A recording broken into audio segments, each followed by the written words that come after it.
ਸਤਿ ਸ਼੍ਰੀ ਅਕਾਲ। ਤੁਸੀਂ ਦੇਖ ਰਹੇ ਹੋ ਪੰਜਾਬ ਮੇਲ USA TV। ਮੈਂ ਹਾਂ ਵਰੁਣ ਕੌਰ ਮਾਨ। ਖਬਰਾਂ ਦੇ ਬੁਲੇਟਿਨ ਵਿੱਚ ਤੁਹਾਡਾ ਸਵਾਗਤ। ਪੇਸ਼ ਤੇ ਪਹਿਲਾਂ ਚੋਣਵੀਆਂ ਖਬਰਾਂ।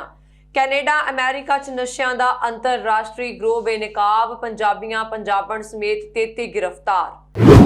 ਕੋਵਿਡ ਸੰਕਟ ਕਾਰਨ ਬੋਰਿਸ ਜੌਨਸਨ ਦਾ ਭਾਰਤ ਦੌਰਾ ਰੱਦ। ਨਿਊਜ਼ੀਲੈਂਡ ਦੇ ਇਮੀਗ੍ਰੇਸ਼ਨ ਵਿਭਾਗ ਨੇ ਸਿਹਤ ਵਿਭਾਗ ਉੱਚ ਮਹਾਰਤ ਰੱਖਣ ਵਾਲਿਆਂ ਦੇ ਪਰਿਵਾਰਾਂ ਲਈ ਖੋਲੇ ਦੁਆਰ। ਸਿਆਟਲ 'ਚ ਖਾਲਸਾ ਸਾਜਣਾ ਦਿਵਸ ਸ਼ਰਧਾ ਤੇ ਉਤਸ਼ਾਹ ਨਾਲ ਮਨਾਇਆ ਗਿਆ। Doctor Manmohan Singh corona positive ਹੋਣ ਮਗਰੋਂ ਏਮਜ਼ ਵਿੱਚ ਦਾਖਲ। ਫਲੋਰੀਡਾ ਬੀਚ ਤੇ ਜਹਾਜ਼ ਨੇ ਕੀਤੀ ਐਮਰਜੈਂਸੀ ਲੈਂਡਿੰਗ। ਪੇਸ਼ ਨੇ ਹੁਣ ਖਬਰਾਂ ਵਿਸਥਾਰ ਨਾਲ।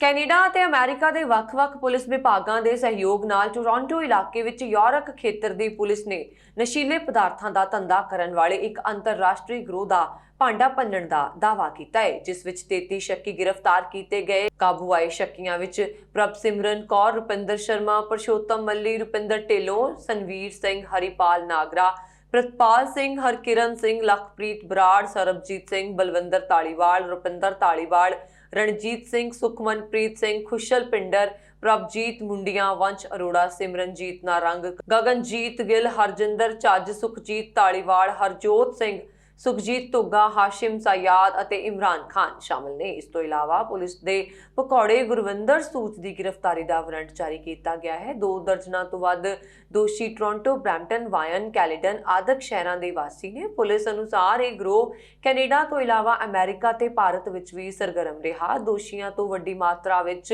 $25 ਲੱਖ ਦੇ ਅਫੀਮ, ਭੰਗ, ਹਸ਼ੀਸ਼, ਕੋਕੀਨ ਆਦਿ ਨਸ਼ੇ, $7.25 ਲੱਖ ਤੋਂ ਵੱਧ ਨਕਦ ਡਾਲਰ ਤੇ 48 ਬੰਦੂਕਾਂ, ਪਿਸਤੌਲ ਫੜੇ ਗਏ। ਪੁਲਿਸ ਨੇ ਇਸ ਕੇਸ ਦੀ ਜਾਂਚ ਮਈ 2020 ਵਿੱਚ ਆਰੰਭੀ ਸੀ ਤੇ ਦੋਸ਼ੀਆਂ ਨੂੰ ਸਬੂਤਾਂ ਸਮੇਤ ਹਿਰਾਸਤ ਵਿੱਚ ਲੈਣ ਦਾ ਦਾਅਵਾ ਕੀਤਾ। ਇੱਕ ਸੀਨੀਅਰ ਪੁਲਿਸ ਅਫਸਰ ਨੇ ਇਹ ਵੀ ਕਿਹਾ ਕਿ ਦੋਸ਼ੀਆਂ ਵੱਲੋਂ ਬਰੈਂਪਟਨ ਵਿੱਚ ਬੱਚਿਆਂ ਦੇ ਖੇਡਣ ਵਾਲੀ ਇੱਕ ਗਰਾਊਂਡ ਵਿੱਚ ਨਸ਼ੇ ਲੁਕੋ ਕੇ ਰੱਖੇ ਜਾ ਰਹੇ ਸਨ ਅਤੇ ਇਹ ਵੀ ਕਿ ਇਸ ਮਾਮਲੇ ਵਿੱਚ ਬੀਤੀ 8 ਅਪ੍ਰੈਲ ਨੂੰ ontario, ਬ੍ਰਿਟਿਸ਼ ਕੋਲੰਬੀਆ ਤੇ ਕੈਲੀਫੋਰਨੀਆ ਵਿੱਚ 50 ਥਾਵਾਂ ਤੇ ਛਾਪੇਮਾਰੀ ਕੀਤੀ ਗਈ ਸੀ ਤੇ ਕੁਝ ਟੱਬਰ ਵੀ ਫੜ ਹੋਣ ਬਾਰੇ ਪਤਾ ਲੱਗਾ ਸੀ। ਕੁੱਲ ਮਿਲਾ ਕੇ ਇਸ ਮਾਮਲੇ ਵਿੱਚ ਕੈਨੇਡਾ ਅਤੇ ਅਮਰੀਕਾ ਵਿੱਚ ਹੁਣ ਤੱਕ 33 ਵਿਅਕਤੀ ਕਾਬੂ ਆਏ ਹਨ, ਜਿਨ੍ਹਾਂ ਵਿੱਚੋਂ 27 ontario ਦੇ ਵਾਸੀ ਹਨ। ਇਸ ਸਾਰੇ ਮਾਮਲੇ ਦੀ ਜਾਂਚ ਅਜੇ ਜਾਰੀ ਹੈ ਅਤੇ ਕੁਝ ਹੋਰ ਗ੍ਰਿਫਤਾਰੀਆਂ ਹੋ ਸਕਦੀਆਂ ਨੇ। ਕੋਰੋਨਾ ਵਾਇਰਸ ਦੇ ਤੇਜ਼ੀ ਨਾਲ ਵੱਧ ਰਹੇ ਕੇਸਾਂ ਦੇ ਮੱਦੇਨਜ਼ਰ ਬਰਤਾਨੀਆ ਦੇ ਪ੍ਰਧਾਨ ਮੰਤਰੀ ਬੋਰਿਸ ਜੌਨਸਨ ਨੇ ਆਪਣਾ ਭਾਰਤ ਦੌਰਾ ਰੱਦ ਕਰ ਦਿੱਤਾ। ਉਧਰ ਭਾਰਤ ਤੋਂ ਆਉਣ ਵਾਲੇ ਮੁਸਾਫਰਾਂ ਤੇ ਇੰਗਲੈਂਡ ਨੇ ਪਾਬੰਦੀ ਲਗਾ ਦਿੱਤੀ। ਜੌਨਸਨ ਅਗਲੇ ਹਫ਼ਤੇ ਭਾਰਤ ਦੌਰੇ ਉੱਤੇ ਆ ਰਹੇ ਸਨ। ਬਰਤਾਨਵੀ ਪ੍ਰਧਾਨ ਮੰਤਰੀ ਹੁਣ ਆਪਣੇ ਭਾਰਤੀ ਹਮਰੁਤਬਾ ਨਰਿੰਦਰ ਮੋਦੀ ਨਾਲ ਇਸ ਮਹੀਨੇ ਦੇ ਅਖੀਰ ਵਿੱਚ ਆਨਲਾਈਨ ਵਾਰਤਾ ਕਰਨਗੇ। ਇਸ ਮੌਕੇ ਯੂਕੇ ਤੇ ਭਾਰਤ ਦਰਮਿਆਨ ਭਵਿੱਖੀ ਭਾਈਵਾਲੀ ਬਾਰੇ ਚਰਚਾ ਹੋਵੇਗੀ। ਨਿੱਜੀ ਤੌਰ ਤੇ ਦੋਵੇਂ ਆਗੂ ਹੁਣ ਇਸੇ ਸਾਲ ਆਉਣ ਵਾਲੇ ਮਹੀਨਿਆਂ 'ਚ ਮਿਲਣਗੇ। ਡਾਊਨਿੰਗ ਸਟਰੀਟ ਨੇ ਭਾਰਤ ਤੇ ਬਰਤਾਨੀਆ ਸਰਕਾਰ ਵੱਲੋਂ ਜਾਰੀ ਕੀਤੇ ਸਾਂਝੇ ਬਿਆਨ ਵਿੱਚ ਕਿਹਾ ਕਿ ਬੋਰਿਸ ਜੌਨਸਨ ਅਗਲੇ ਹਫ਼ਤੇ ਭਾਰਤ ਨਹੀਂ ਜਾ ਸਕਣਗੇ। ਕੋਵਿਡ ਦੀ ਮੌਜੂਦਾ ਸਥਿਤੀ ਦੇ ਮੱਦੇਨਜ਼ਰ ਸਹਿਮਤੀ ਨਾਲ ਇਹ ਫੈਸਲਾ ਲਿਆ ਗਿਆ ਹੈ। ਭਾਰਤੀ ਵਿਦੇਸ਼ ਮੰਤਰਾਲੇ ਦੇ ਬੁਲਾਰੇ ਨੇ ਦੱਸਿਆ ਕਿ ਦੋਵੇਂ ਧਿਰਾਂ ਆਉਣ ਵਾਲੇ ਦਿਨਾਂ ਵਿੱਚ ਡਿਜੀਟਲ ਬੈਠਕ ਕਰਨਗੀਆਂ। ਬੁਲਾਰੇ ਨੇ ਕਿਹਾ ਕਿ ਦੋਵੇਂ ਦੇਸ਼ਾਂ ਦੇ ਆਗੂ ਭਾਰਤ ਬਰਤਾਨੀਆ ਦੀ ਭਾਈਵਾਲੀ ਨੂੰ ਉਸਦੀ ਪੂਰੀ ਸਮਰੱਥਾ ਤੇ ਲਿਜਾਣ ਨੂੰ ਕਾਫੀ ਮਹੱਤਵ ਦਿੰਦੇ ਨੇ ਅਤੇ ਇਸ ਮੰਤਵ ਦੀ ਪੂਰਤੀ ਲਈ ਕਰੀਬੀ ਸੰਪਰਕ ਵਿੱਚ ਰਹਿਣ ਦੀ ਤਜਵੀਜ਼ ਰੱਖਦੇ ਨੇ। ਜ਼ਿਕਰਯੋਗ ਹੈ ਕਿ ਬਰਤਾਨੀਆ ਵਿੱਚ ਮਿਲੇ ਕੋਵਿਡ-19 ਦੇ ਨਵੇਂ ਸਰੂਪਾਂ ਦੇ ਮੱਦੇਨਜ਼ਰ ਜੌਨਸਨ ਤੇ ਯਾਤਰਾ ਰੱਦ ਕਰਨ ਦਾ ਦਬਾਅ ਪਾਇਆ ਜਾ ਰਿਹਾ ਸੀ।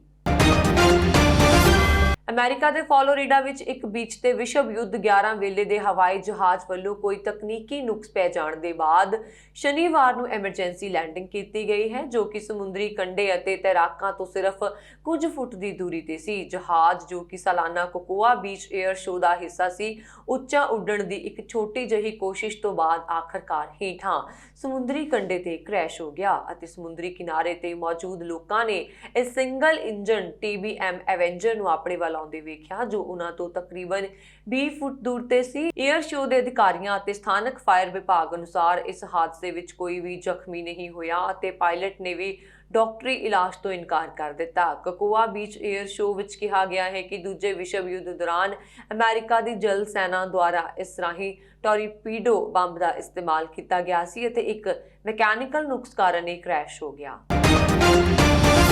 ਗੁਰਦੁਆਰਾ ਸਾਹਿਬ ਸੱਚਾ ਮਾਰਗ ਐਬਰਨ ਵਿੱਚ ਵਿਸਾਖੀ ਤੇ ਖਾਲਸਾ ਸਾਜਣਾ ਦਿਵਸ ਬੜੀ ਸ਼ਰਧਾ ਤੇ ਉਤਸ਼ਾਹ ਨਾਲ ਮਨਾਇਆ ਗਿਆ। ਜਿੱਥੇ ਸ੍ਰੀ ਅਖੰਡ ਪਾਠ ਸਾਹਿਬ ਜੀ ਦੇ ਭੋਗ ਪੈਣ ਉਪਰੰਤ ਧਾਰਮਿਕ ਦੀਵਾਨ ਸਜਾਏ ਗਏ। ਗੁਰੂ ਘਰ ਦੇ ਕੀਰਤਨੀ ਜਥੇ ਭਾਈ ਕੁਲਵਿੰਦਰ ਸਿੰਘ, ਭਾਈ ਮੋਹਨ ਸਿੰਘ ਤੇ ਭਾਈ ਮਨਿੰਦਰ ਸਿੰਘ ਰਸਪਿੰਨਾ ਕੀਰਤਨ ਕਰਕੇ ਖਾਲਸੇ ਦੇ ਸਾਜਨਾ ਦਿਵਸ ਬਾਰੇ ਵਿਸਥਾਰ ਸਹਿਤ ਚਾਨਣਾ ਪਾਇਆ। ਸਟੇਜ ਸਕੱਤਰ ਹਰਸ਼ਿੰਦਰ ਸਿੰਘ ਸੰਧੂ ਨੇ ਸਮੂਹ ਸੰਗਤ ਨੂੰ ਖਾਲਸੇ ਦੇ ਸਾਜਨਾ ਦਿਵਸ ਦੀਆਂ ਵਧਾਈਆਂ ਦਿੱਤੀਆਂ। ਸ੍ਰੀ ਅਖੰਡ ਪਾਠ ਸਾਹਿਬ ਅਤੇ ਲੰਗਰ ਦੀ ਸੇਵਾ ਕਰਨ ਵਾਲੇ ਅਟਵਾਲ ਪਰਿਵਾਰ ਦੇ ਮੁਖੀ ਸੁਖਵਿੰਦਰ ਸਿੰਘ ਅਟਵਾਲ ਨੂੰ ਬੜੀ ਸ਼ਰਧਾ ਤੇ ਉਤਸ਼ਾਹ ਨਾਲ ਸੇਵਾ ਨਿਭਾਉਣ ਤੇ ਗੁਰੂ ਘਰ ਵੱਲੋਂ ਸਿਰਪਾਓ ਦੇ ਕੇ ਨਿਵਾਜਿਆ। ਭਾਈ ਮੋਹਨ ਸਿੰਘ ਹੈੱਡ ਗ੍ਰੰਥੀ ਨੇ ਸਰਬੱਤ ਦੇ ਭਲੇ ਲਈ ਅਰਦਾਸ ਕੀਤੀ। ਇਸ ਮੌਕੇ ਬਲਰਾਜ ਸਿੰਘ ਸੰਧੂ, ਕੁਲਦੀਪ ਸਿੰਘ ਕਾੜੋ, ਮੇਜਰ ਸਿੰਘ ਸ਼ੇਰਪੁਰੀ, ਬਲਕਾਰ ਸਿੰਘ ਦਿਓਲ ਅਤੇ ਸੇਮ ਵਿਰਕ ਉਚੇਚੇ ਤੌਰ ਤੇ ਗੁਰੂ ਘਰ ਨਤਮਸਤਕ ਹੋਏ ਤੇ ਸਮਾਰੋਹ ਦੀ ਸ਼ੋਭਾ ਵਧਾਈ।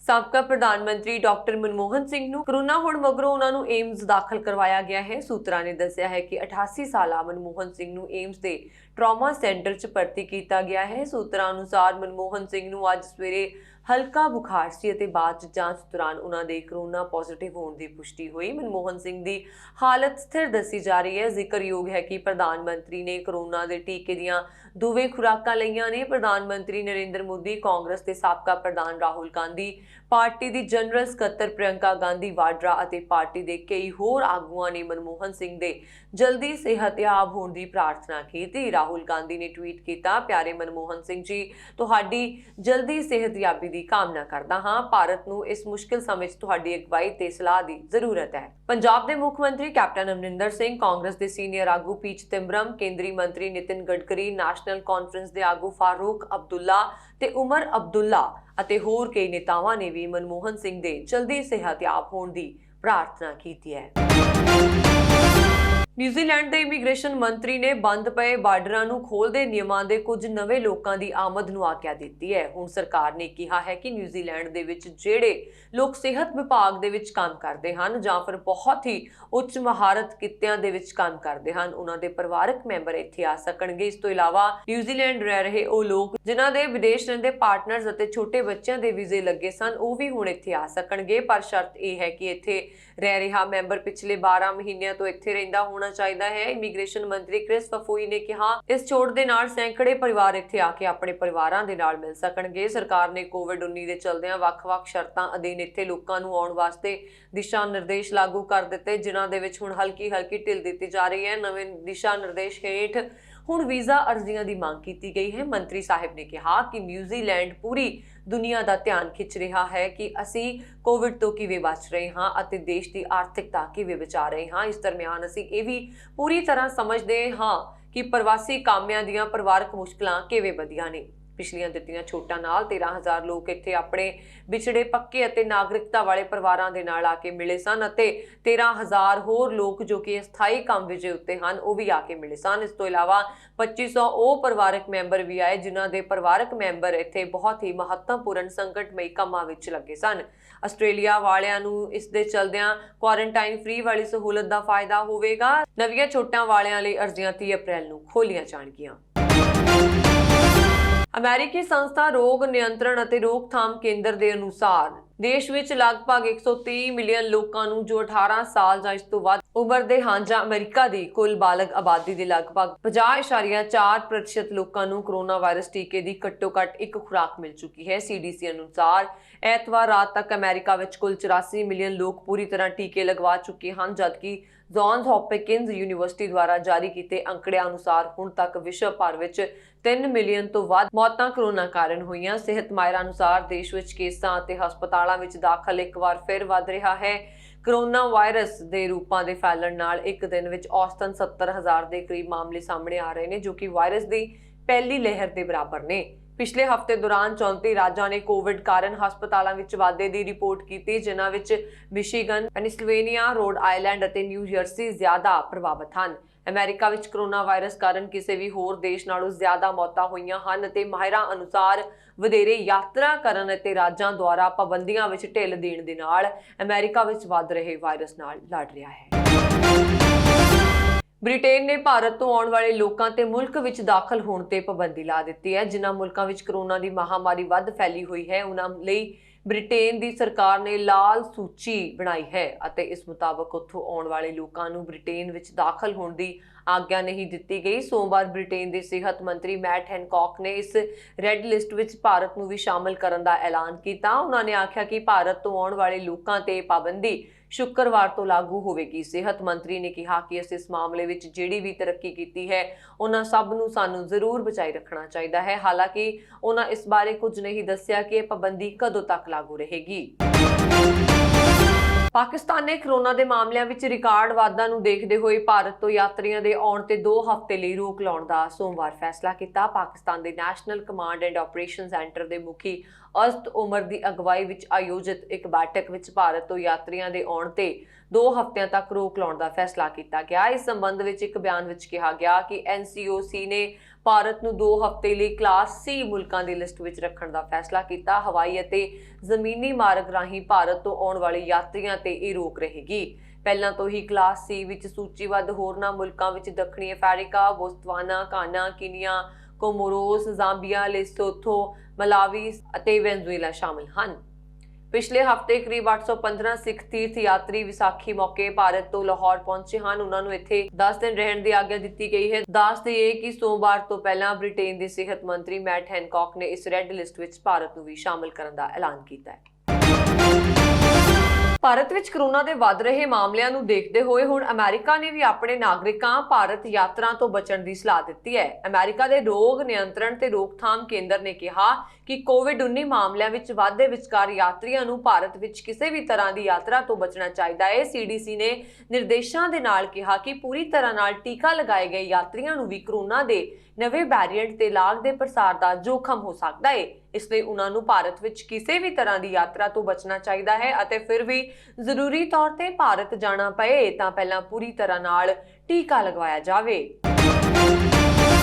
भारत के पुरातत्व सर्वेखण विभाग वालों दायर केस के मामले में अदालत ने दिल्ली पुलिस को अदाकार कारकुन दीप सिद्धू की हिरासत देने तो इनकार कर दिता। यह केस लाल किला हिंसा नाल जुड़िया होया है। विभाग मुताबक हिंसा दौरान विरासती इमारत के कुछ हिस्सों का नुकसान होया। पुलिस ने अदालत तो सिद्धू का 4 दिन लिए रिमांड मंगिया सी। दीप सिद्धू नूं 14 दिन लिए जेल भेज दिता गया। अदालत ने कहा कि उसकी पुलिस को हिरासत देने लिए लोड़ींदा आधार नहीं बनता। जिक्रयोग है कि दीप सिद्धू नूं शनिचरवार एक होर केस विच जमानत मिली सी ते उस दिन नवे केस विच गिरफ्तार कर लिया गया। दिल्ली गुरुद्वारा प्रबंधक कमेटी के प्रधान मनजिंदर सिंह सिरसा ने दस्सिया कमेटी की अदालत विच सख्त विरोध कारण दिल्ली पुलिस दीप सिद्धू का पुलिस रिमांड लैण विच नाकाम रही। उन्होंने दस्सिया कि कमेटी वालों वकील जसदीप सिंह ढिल्लों ते अभिषेक वर्मा ने दिल्ली पुलिस की मंग का जोरदार विरोध किया। दीप सिद्धू पिछले 80 दिनों तो न्यायिक हिरासत विच है ते दिल्ली पुलिस ने पहला पुलिस रिमांड की मंग नहीं की। सिरसा ने दस्सिया कि दीप सिद्धू के भरा गुरदीप सिंह मुंडी नाल दिल्ली पुलिस वालों कुटमार करन अते उस ते तशद्दद करन दे मामले विच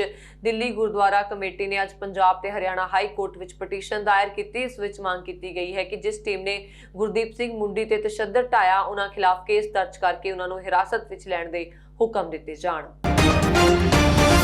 सरी बिचले मनी एक्सचेंज के मालक बख्शीश सिंह सिद्धू का नाम अमेरिका की मोस्ट वांटेड दोषियों की सूची में आया है। उसते दोष हैं कि कुछ साल पहला वो अमेरिका, मैक्सीको ते कनेडा विच नशा तस्करां विच पैसे का लैण देण अते हवाला कारोबार करता रहा।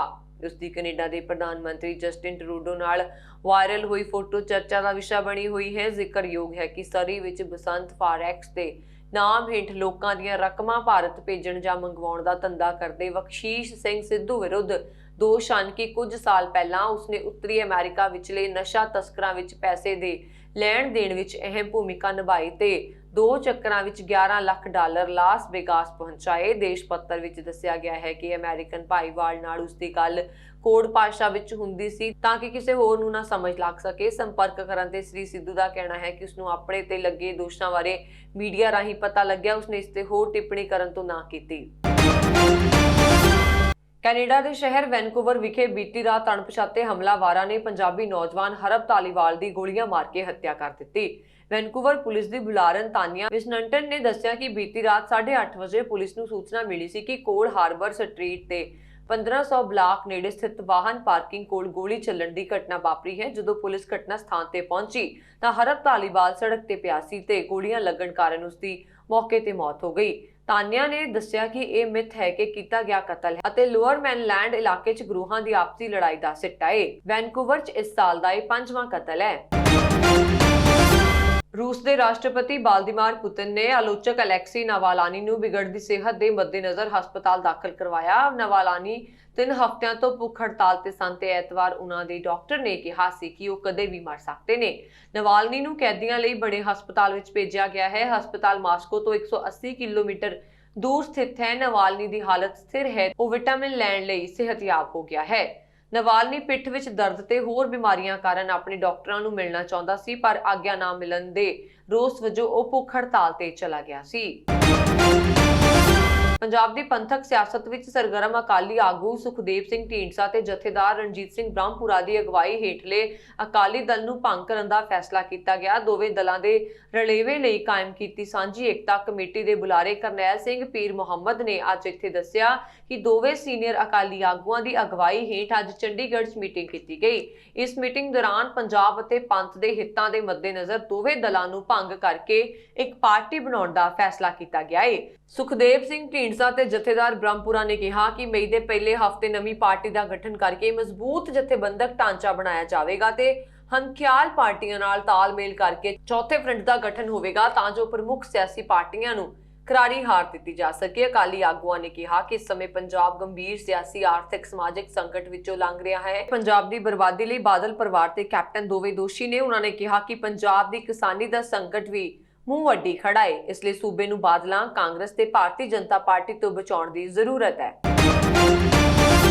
ਸੰਯੁਕਤ ਕਿਸਾਨ ਮੋਰਚੇ ਵੱਲੋਂ ਮਈ ਦੇ ਪੰਦਰਵਾੜੇ 'ਚ ਸੰਸਦ ਮਾਰਚ ਦਾ ਮਿੱਥਿਆ ਪ੍ਰੋਗਰਾਮ ਅੱਗੇ ਪਾ ਦਿੱਤਾ ਗਿਆ ਹੈ। ਹਾਲਾਂਕਿ ਇਸ ਐਲਾਨ ਤੋਂ ਬਾਅਦ ਹੀ ਕਿਸਾਨ ਮਜ਼ਦੂਰ ਸੰਘਰਸ਼ ਕਮੇਟੀ ਨੇ ਮੋਰਚੇ ਤੋਂ ਹੀ ਸਵਾਲ ਕਰਦਿਆਂ ਇਸ ਸਪਸ਼ਟੀਕਰਨ ਦੇਣ ਦੀ ਮੰਗ ਕੀਤੀ ਹੈ। ਸੰਯੁਕਤ ਕਿਸਾਨ ਮੋਰਚੇ ਵੱਲੋਂ ਬਣਾਈ ਗਈ 5 ਮੈਂਬਰੀ ਕਮੇਟੀ ਦੇ ਮੈਂਬਰ ਬਲਵੰਤ ਸਿੰਘ ਬਹਿਰਾਮਕੇ ਨੇ ਸੰਸਦ ਮਾਰਚ ਮੁਲਤਵੀ ਹੋਣ ਤੇ ਟਿੱਪਣੀ ਕਰਦਿਆਂ ਕਿਹਾ ਕਿ ਮਈ ਦੇ ਸ਼ੁਰੂ 'ਚ ਵੀ ਕਿਸਾਨ ਆਪਣੇ ਦਾਣੇ ਅਤੇ ਤੂੜੀ ਸੰਭਾਲਣ 'ਚ ਰੁੱਝਿਆ ਹੋਵੇਗਾ, ਜਿਸ ਕਾਰਨ ਇਹ ਪ੍ਰੋਗਰਾਮ ਮੁਲਤਵੀ ਕਰਨਾ ਪਿਆ। ਬਹਿਰਾਮਕੇ ਦੇ ਜ਼ੋਰ ਦੇ ਕੇ ਕਿਹਾ ਕਿ ਪ੍ਰੋਗਰਾਮ ਰੱਦ ਨਹੀਂ ਕੀਤਾ ਗਿਆ, ਸਗੋਂ ਅੱਗੇ ਪਾਇਆ ਗਿਆ ਹੈ ਅਤੇ ਢੁਕਵੇਂ ਸਮੇਂ ਤੇ ਅਗਲਾ ਪ੍ਰੋਗਰਾਮ ਅਤੇ ਮਾਕੂਲ ਰਣਨੀਤੀ ਐਲਾਨੀ ਜਾਵੇਗੀ। ਮੋਰਚੇ ਤੇ ਸਪਸ਼ਟੀਕਰਨ ਤੋਂ ਕਿਤੇ ਪਹਿਲਾਂ ਕਿਸਾਨ ਮਜ਼ਦੂਰ ਸੰਘਰਸ਼ ਕਮੇਟੀ ਪੰਜਾਬ ਪ੍ਰਦੇਸ਼ ਦੇ ਪ੍ਰਧਾਨ ਸਤਨਾਮ ਸਿੰਘ ਪੰਨੂ ਨੇ ਸਵਾਲ ਉਠਾਉਂਦਿਆਂ ਕਿਹਾ ਕਿ ਕਿਹੜੀਆਂ ਤਾਕਤਾਂ ਹਨ ਜੋ ਸੰਯੁਕਤ ਕਿਸਾਨ ਮੋਰਚੇ ਨੂੰ ਇਹ ਫੈਸਲਾ ਲੈਣ ਨੂੰ ਮਜਬੂਰ ਕਰ ਰਹੀਆਂ ਨੇ। ਪੰਨੂ ਨੇ ਸਿੰਘੂ ਬਾਰਡਰ ਤੇ ਕੀਤੀ ਪ੍ਰੈਸ ਕਾਨਫਰੰਸ ਵਿੱਚ ਜਿੱਥੇ ਕੇਂਦਰ ਸਰਕਾਰ ਤੇ ਤਿੱਖੇ ਸ਼ਬਦੀ ਹਮਲੇ ਕਰਦਿਆਂ ਕਿਹਾ ਕਿ ਸਰਕਾਰ ਕਰੋਨਾ ਦਾ ਹਵਾ ਦਿਖਾ ਕੇ ਕਿਸਾਨਾਂ ਨੂੰ ਅੰਦੋਲਨ ਨੂੰ ਤਾਰੀ ਪੀੜੋ ਕਰਨ ਦੀ ਕੋਸ਼ਿਸ਼ ਕਰ ਰਹੀ ਹੈ। ਉੱਥੇ ਮੋਰਚੇ ਦੇ ਆਗੂਆਂ ਤੇ ਵੀ ਸਵਾਲ ਉਠਾਉਂਦਿਆਂ ਕਿਹਾ ਕਿ ਤੈਅ ਕੀਤੇ ਪ੍ਰੋਗਰਾਮ ਵਾਰ-ਵਾਰ ਬਦਲਣ ਨਾਲ ਕਿਸਾਨਾਂ ਦੀ ਆਪਣੀ ਲੀਡਰਸ਼ਿਪ ਤੇ ਭਰੋਸੇਯੋਗਤਾ ਖਤਮ ਹੁੰਦੀ ਹੈ। ਅੰਮ੍ਰਿਤਸਰ ਦੇ ਹਵਾਈ ਅੱਡੇ ਤੇ ਯਾਤਰੀਆਂ ਨੇ ਅੱਜ ਉਸ ਸਮੇਂ ਹੰਗਾਮਾ ਮਚਾ ਦਿੱਤਾ ਜਦੋਂ ਯਾਤਰੀ ਫਲਾਈਟ ਤੇ ਨਹੀਂ ਸਨ ਅਤੇ ਉਹਨਾਂ ਨੂੰ ਸਪਾਈਸ ਜੈਟ ਦੀ ਤਰਫੋਂ ਵੱਖ-ਵੱਖ ਦਲੀਲਾਂ ਦਿੱਤੀਆਂ ਗਈਆਂ। ਅੰਮ੍ਰਿਤਸਰ ਦੇ ਸੰਸਦ ਮੈਂਬਰ ਗੁਰਜੀਤ ਜਲਾਲ ਨੇ ਕਿਹਾ ਕਿ ਇਸ ਮਾਮਲੇ ਵਿੱਚ ਕਾਰਵਾਈ ਕੀਤੀ ਜਾਵੇਗੀ। ਇਸ ਕੇਸ ਵਿੱਚ ਅਸੀਂ ਕੇਸ ਦਰਜ ਕਰਵਾਵਾਂਗੇ। ਇਹ ਤਸਵੀਰਾਂ ਅੰਮ੍ਰਿਤਸਰ ਹਵਾਈ ਅੱਡੇ ਦੀਆਂ ਹਨ ਜਿੱਥੇ ਲੋਕ ਹੰਗਾਮਾ ਕਰ ਰਹੇ ਨੇ। ਹੁਣ ਤੁਹਾਨੂੰ ਲਟਕਣ ਦਾ ਕਾਰਨ ਵੀ ਦੱਸਦੇ ਹਾਂ। ਇਹ ਉਡਾਣ ਪੰਜਾਬ ਦੇ ਵੱਖ-ਵੱਖ ਥਾਵਾਂ ਤੋਂ ਅੰਮ੍ਰਿਤਸਰ 에ਅਰਪੋਰਟ ਪਹੁੰਚੀ। ਇਹ ਉਡਾਣ ਅੰਮ੍ਰਿਤਸਰ ਤੋਂ ਕੈਨੇਡਾ ਕੱਲ ਆਈ। ਇਹ ਲੋਕ 에ਅਰਪੋਰਟ ਤੇ ਬੈਠੇ ਹਨ ਪਰ ਕੈਨੇਡਾ ਦੀ ਫਲਾਈਟ ਚਲੀ ਗਈ ਹੈ। ਲੋਕ ਕਹਿੰਦੇ ਹਨ ਕਿ ਜਦੋਂ ਉਹਨਾਂ ਨੇ ਟਿਕਟ ਬੁੱਕ ਕੀਤੀ ਸੀ ਫਲਾਈਟ ਸਿੱਧੀ ਕੈਨੇਡਾ ਲਈ ਸੀ, ਪਰ ਸਵੇਰੇ ਉਹਨਾਂ ਨੂੰ 에ਅਰਲਾਈਨ ਦਾ ਫੋਨ ਆਇਆ ਕਿ ਉਹਨਾਂ ਦੀ ਫਲਾਈਟ ਦੁਬਈ ਦੇ ਰਸਤੇ ਜਾਣੀ ਸੀ, ਇਸ ਲਈ ਉਹਨਾਂ ਦਾ ਦੁਬਈ ਦਾ ਵੀਜ਼ਾ ਵੀ ਜ਼ਰੂਰੀ ਹੈ ਅਤੇ ਜਦੋਂ ਉਹ ਸਾਰੀਆਂ ਰਸਮਾਂ ਪੂਰੀਆਂ ਕਰਨ ਤੋਂ ਬਾਅਦ 에ਅਰਪੋਰਟ ਤੇ ਪਹੁੰਚਦੇ ਆ ਤਾਂ ਇਹ ਪਾਇਆ ਜਾਂਦਾ ਹੈ ਕਿ ਕੈਨੇਡਾ ਲਈ ਇੱਕ ਛੋਟੀ ਫਲਾਈਟ ਖਤਮ ਹੋ ਗਈ ਹੈ ਅਤੇ ਟਿਕਟ ਓਵਰਲੌਕ ਹੋ ਗਈ ਹੈ ਅਤੇ 에ਅਰਲਾਈਨ ਦੇ ਓਵਰਲੋਡਿੰਗ ਕਾਰਨ ਵੱਖ-ਵੱਖ ਬਹਾਨੇ ਬਣਾਉਣੇ ਸ਼ੁਰੂ ਕੀਤਾ। ਇਹ ਸਨ ਹੁਣ ਤੱਕ ਦੀਆਂ ਖਬਰਾਂ। ਮੈਨੂੰ ਬਰੁਣ ਕੌਰ ਮਾਨੂ ਦਿਓ ਆਗਿਆ। ਦੇਖਦੇ ਰਹੋ ਪੰਜਾਬ ਮੇਲ USA TV ਤੇ ਸਾਡਾ YouTube ਚੈਨਲ ਪੰਜਾਬ ਮੇਲ USA TV ਨੂੰ ਸਬਸਕ੍ਰਾਈਬ ਕਰ ਸਕਦੇ ਹੋ ਹੋਰ ਵੀ ਖਬਰਾਂ ਦੇ ਲਈ। ਸਤਿ ਸ਼੍ਰੀ ਅਕਾਲ।